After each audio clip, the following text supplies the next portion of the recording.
네, 반갑습니다. 화법 2005학년도 9번, 10번 기출문제 관련 질문입니다.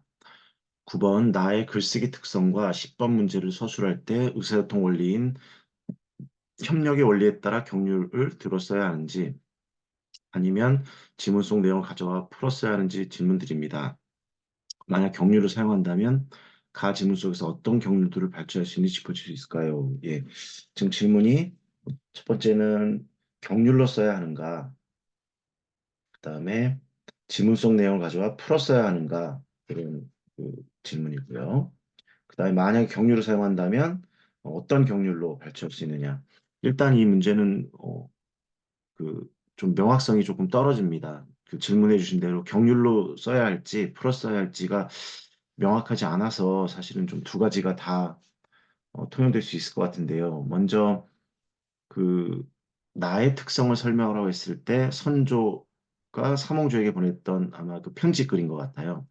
그리 간 후에 안부 몰라 하노라 어디들 있는다 서울 각별한 기별 없고 도적은 물러가니 기꺼하노라 나도 무사히 있노라 다시금 있거라. 이 내용이고 이제 가에서는 크게 세 가지의 의사소통 원리가 있죠. 첫 번째는 관련성을 유지하면서 협력하라. 첫 번째는 관련성을 유지하면서 협력하라.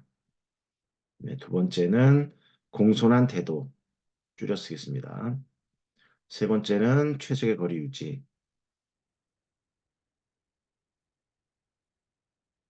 네, 요 세 가지의 원리가 들어있는데, 과연 그 선조의 삼홍주라고 하는 이 편집글과 이게 다 어떻게 연관되느냐.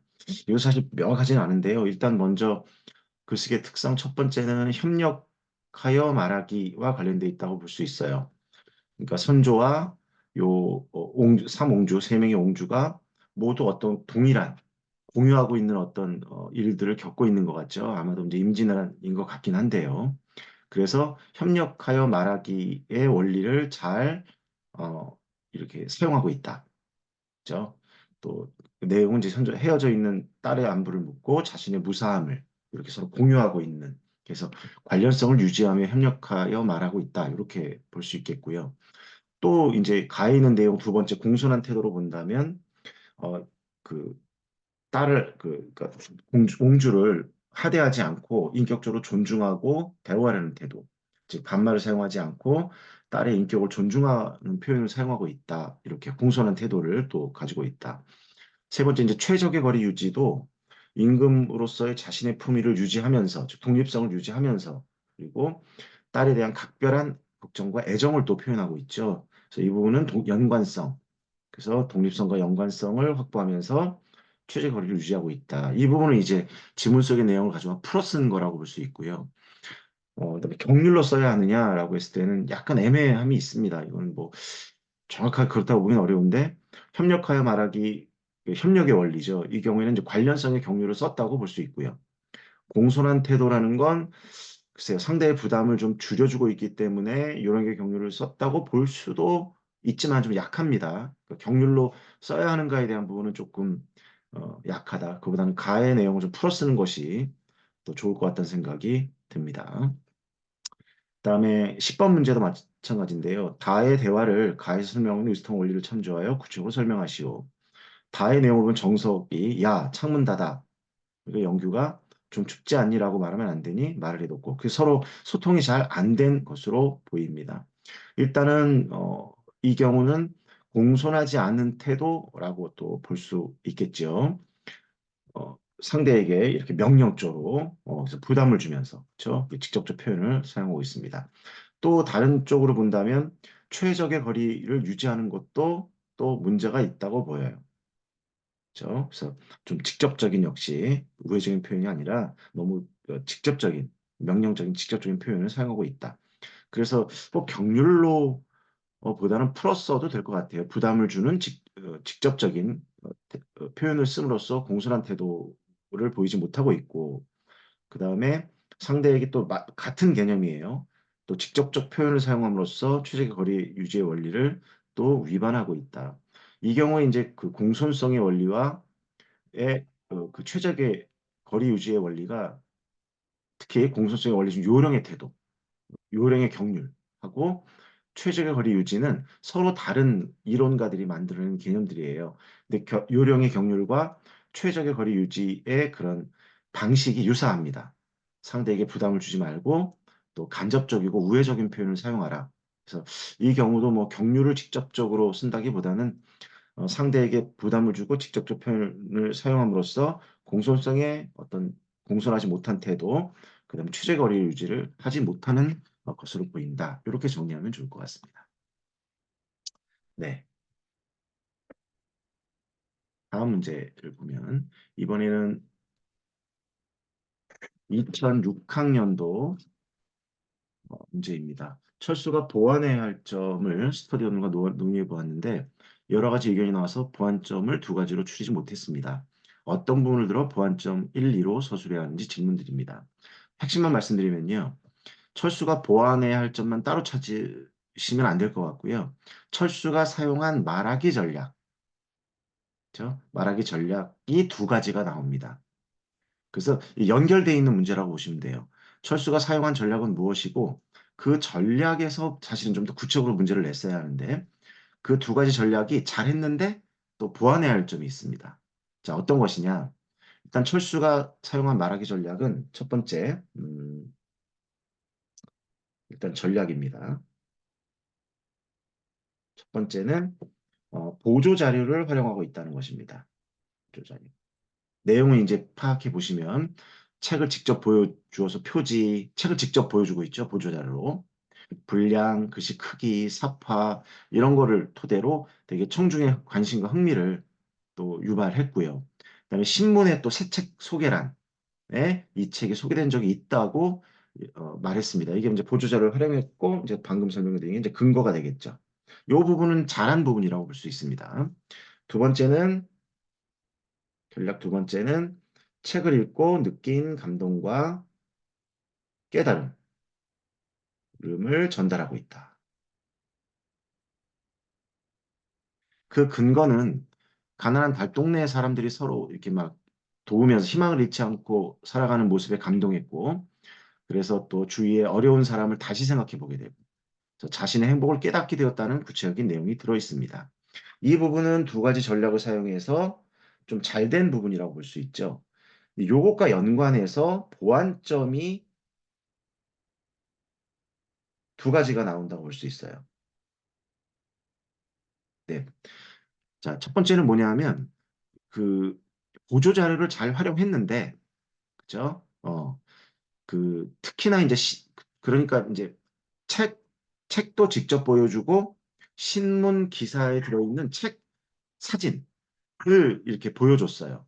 이것보다는 책은 직접 들고 와서 뭐 표지, 분량, 글씨 크기, 사파 등을 소개했다면서 흥미를 끌었다면, 어, 책의 내용과 관련된 기사를 좀 보조 자료로 활용했으면 어떨까? 이게 이제 보완입니다. 이런 기사를 보조 자료로 활용했으면 어떨까? 왜냐하면 지금 철수는 사진만 보여주고 있거든요. 책을 들어 보여주는 것과 신문에 들어있는 그 표지 사진을 보여주는 게 중복된다고 보기 때문에 이 경우에는 그 기사 내용을 조금 활용하면 이렇게 훨씬 더그 좋은 발표가 소개가 될 수 있다고 볼 수 있겠죠. 보완점 두 번째도 마찬가지입니다. 전략 두 번째, 가난한 달동네 사람들 감동적이고 또 내가 행복하다는 걸 깨닫게 되었다라는 이제 느낌을 말했는데 잘했지만 그에 대한 보완하는 점으로 그들의 예화를 책의 일부의 내용을 좀 더 구체적으로 소개해 줬으면 좀 더 그 좋은 소개하기 발표가 되지 않았을까라는 생각이 듭니다. 그래서 이 부분은 보완점 두 가지만 집중하지 마시고 어떤 이 전략과 보완이 연결돼 있다. 이렇게 문제를 풀어보시는 게 좋을 것 같습니다.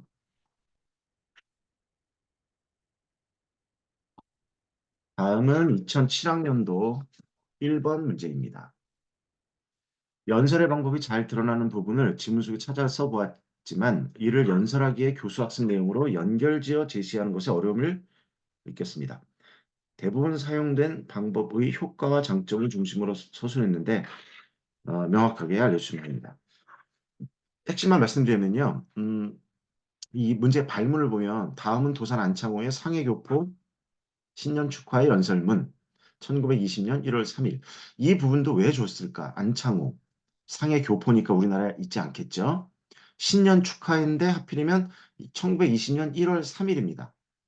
3일 운동이 지난 한 1년, 뭐 한 10개월 정도 지난 후죠. 왜 이것을 이렇게 굳이 밝혀줬을까? 이건 좀 의미가 있어 보여요. 중서론과 본론의 일부이다. 이 자료에서 효과적인 연설 방법이 잘 드러나는 세 부분. 그러니까 연설을 잘했다는 거죠. 그 연설 잘한 내용을 좀 뽑아내서 그걸 학습 내용으로 만들어 봐라. 그러니까 잘 드러나는 부분은 어디 있고 그것을 어떻게 학습 내용으로 이제 전환할 수 있는가?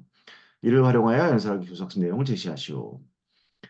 일단 이 문제를 풀 때 어찌됐건 도산한창호 상해교포 우리나라에 있지 않은 우리나라에서 중국으로 넘어간 동포들 3.1운동은 실패했고 그런 후와 1년 정도 지났고 자, 효과적인 연설 방법 그냥 몇 가지만 좀 짚어보면요. 일단 눈에 딱 띄는 게 보이죠? 첫째, 둘째, 셋째, 넷째, 다섯째, 여섯째.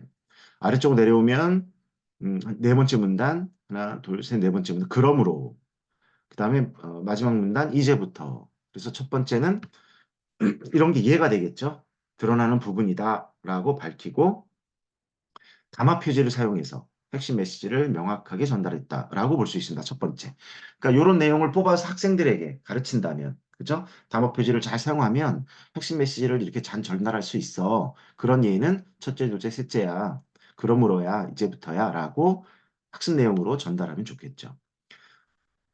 두 번째는 일단 첫 번째는 상해 교포라는 발문, 1920년대라고 하는 시대, 그죠?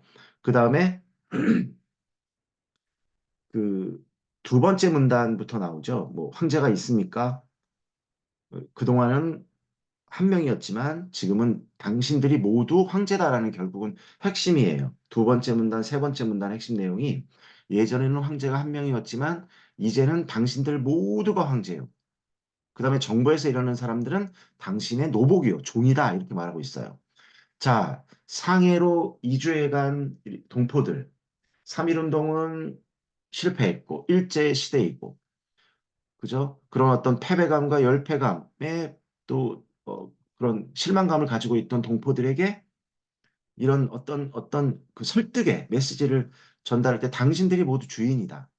당신들이 황제다라고 했을 때 그런 표현을 쓰고 있죠. 그래서 이런 것들을 근거로 삼아서 결국은 청자 분석을 잘하고 있다. 청자가 원하는 것이 무엇인지, 그죠? 청자를 굉장히 높여줌으로써, 그죠? 청자에게 뜨거운 어떤 애국심, 내가 주인이구나. 라고 하는 애국심을 갖도록 만들어주는 이런 설득의 원리를 잘 사용하고 있다. 다시 말하면 청자 분석이 잘 되어 있다는 것. 효과적인 연설이 되려면 첫 번째, 담화 표지를 잘 사용하고, 그죠? 핵심을 전달하고, 두 번째, 청자 분석을 잘 해야 한다는 이것을 이제 교수학습 내용으로 가르칠 수 있겠죠. 그다음에 세 번째는 이 마지막 문단에 이제 좀 많이 드러나는데요. 이제부터 본론에 들어간다. 내가 하려는 말이 그것이다. 핵심은 뭐냐면 우리가 해야 할 일은 강포한 일본을 파괴하고 잃었던 국가를 회복하려 함이다라는 게 주제입니다. 매우 명확하게, 그죠? 제시하고 있죠. 결국 세 번째는 또 효과적인 연설을 하기 위해서는 뭐냐? 연설의 목적과 주제가 분명하게 제시되어 있기 때문에 설득력이 있다. 이렇게 보시면 좋을 것 같습니다. 네, 다음 문제 보겠습니다. 다음은 2007학년도 2번 문제입니다. 지문 속 기억에 나타난 공감적 듣기의 방법을 서술할 때 집중하기와 격려하기 두 가지 모두 사용되었다고 생각했습니다. 어떻게 될까? 이제 격려하기냐, 집중하기냐. 근데 어떤 거냐면 이제 기억의 경우에는 그래, 그때 어머님 마음이 어떠셨어요? 라고 하는 이런 문제였습니다. 이 경우는 음, 어떤 거로 보면 중요하면 소극적 듣기 중에 격려하기라고 보는 게 좋을 것 같습니다. 그렇게 보면 좋겠고요. 그 효과적인 일상적인 언어 표현을 사례로 들어 또 설명해 달라고 그랬죠. 연결한다면 좀 더 이야기해봐. 계속 말해주겠니? 좀 더 자세히 말해주겠니? 라고 하는 이렇게 해서 계속 이야기를 더 할 수 있도록 바로 그 다음에 이제 그 어머님의 말이 마음이 어떻게느냐 해서 말을 더 이어갈 수 있도록 해주고 있죠. 그래서 이 경우는 격려하기로 보는 게 좋을 것 같습니다.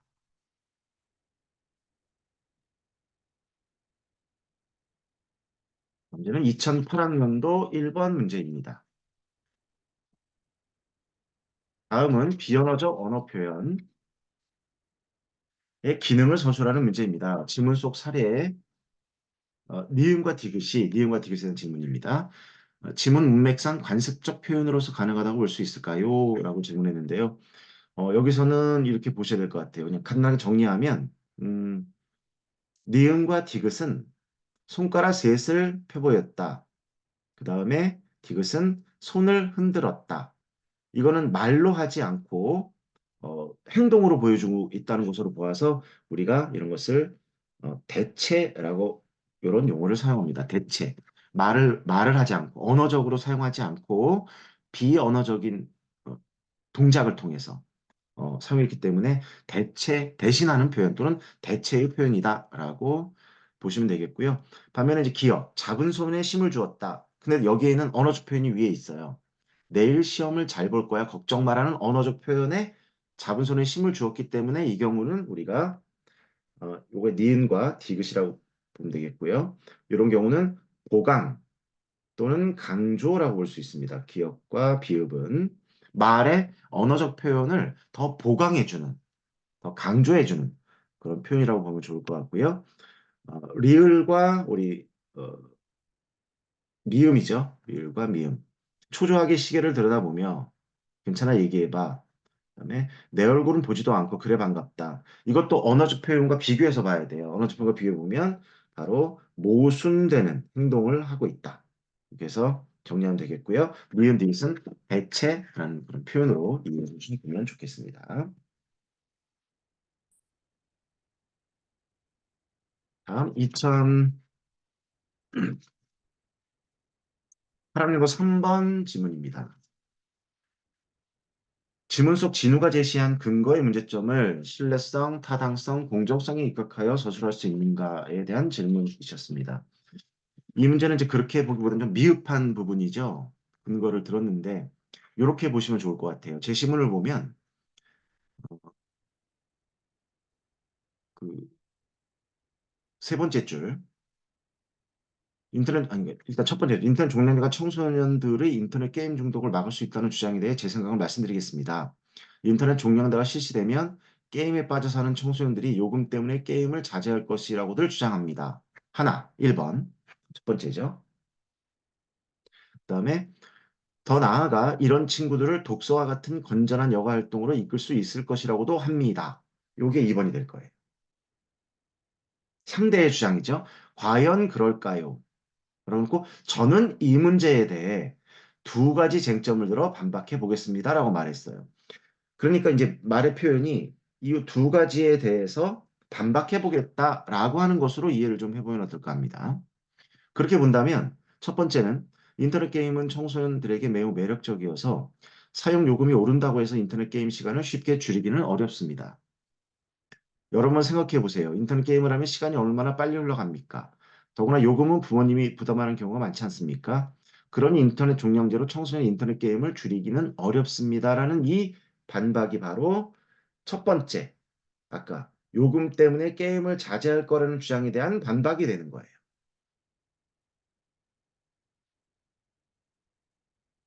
여기는 좀 크게 문제가 없다고 봅니다. 자, 둘째, 청소년이 인터넷에서 게임만 하는 줄 아는 모양인데 그렇지 않습니다. 요즘 숙제를 할 때 인터넷을 통해 필요한 정보를 찾는 경우가 얼마나 많습니까? 그런데 종량제를 하면 돈 때문에 정보를 제대로 찾지 못하는 경우가 생길 수 있지 않겠습니까? 이 부분은 이렇게 표현할 수 있는데요. 이게 아까 말했던 상대측이 주장하는 두 번째의 내용이 아닙니다. 두 번째는 뭐였냐면 독서와 같은 건전한 여가 활동으로 이끌 수 있다고 하는데 내가 생각 그 반박 거기에 대한 반박을 해야 될 것 같아요. 근데 그 반박 내용이 없습니다. 그래서 근거로서 미흡하다고 볼 수 있겠죠. 둘째라고 하는 부분이 아까 상대 측에서 주장하는 독서와 같은 건전한 여가 활동을 이끌 수 있을 것이다라고 하는 것에 대한 반박 내용이 없습니다. 그게 첫 번째 문제고요. 두 번째 문제는 첫째, 둘째 내용이 서로 충돌하고 있습니다. 첫째는 부모님이 돈을 다 내주기 때문에 어, 부담 없이 막 사용한다. 근데 둘째는 필요한 정보를 찾으려고 하는데 돈 때문에 정보를 찾을 수 없다고 말하고 있기 때문에 첫째와 둘째 사이에 요금 부담과 관련된 내용에서 서로 충돌을 하고 있다. 다시 정리하면 이 그 진우의 근거, 첫째, 둘째 근거의 미흡 판정 뭐냐면 앞서 상대 측이 주장했던 요금 때문에 자제할 것이다라는 반박은 있습니다. 본인이 내준다. 두 번째, 독서와 같은 건전한 여가 활동으로 이끌 수 있다라는 근거, 그거에 대한 반박 근거가 없다. 그 다음에 철째와 둘째가 요금을 부담하는 것과 관련해서 서로 충돌하고 있다라는 부분이 미흡하다. 혹시 이런 질문을 할 수 있을 것 같아요. 첫째 부분에 보면 여러분 한번 생각해 보세요. 인터넷 게임을 하면 시간이 얼마나 빨리 흘러갑니까? 이제 이런 부분을 잡아서 이것은 되게 신뢰롭지 않다, 타당하지 않다라고 이제 혹시 주장할 수도 있을 텐데 이거는 그냥 상식적인 부분에서 근거가 좀 가능하다고 생각이 들어요. 우리가 공부할 때보다는 게임을 할 때, 뭔가 영상을 시청 게임할 때 시간이 빨리 흘러간다는 보편적인 근거로 인정할 수 있다라고 생각이 듭니다. 그래서 아까 말씀드렸던 두 가지로 내용을 정리하시면 될 것 같습니다. 네, 이상으로 Q&A를 마치도록 하겠습니다. 감사합니다.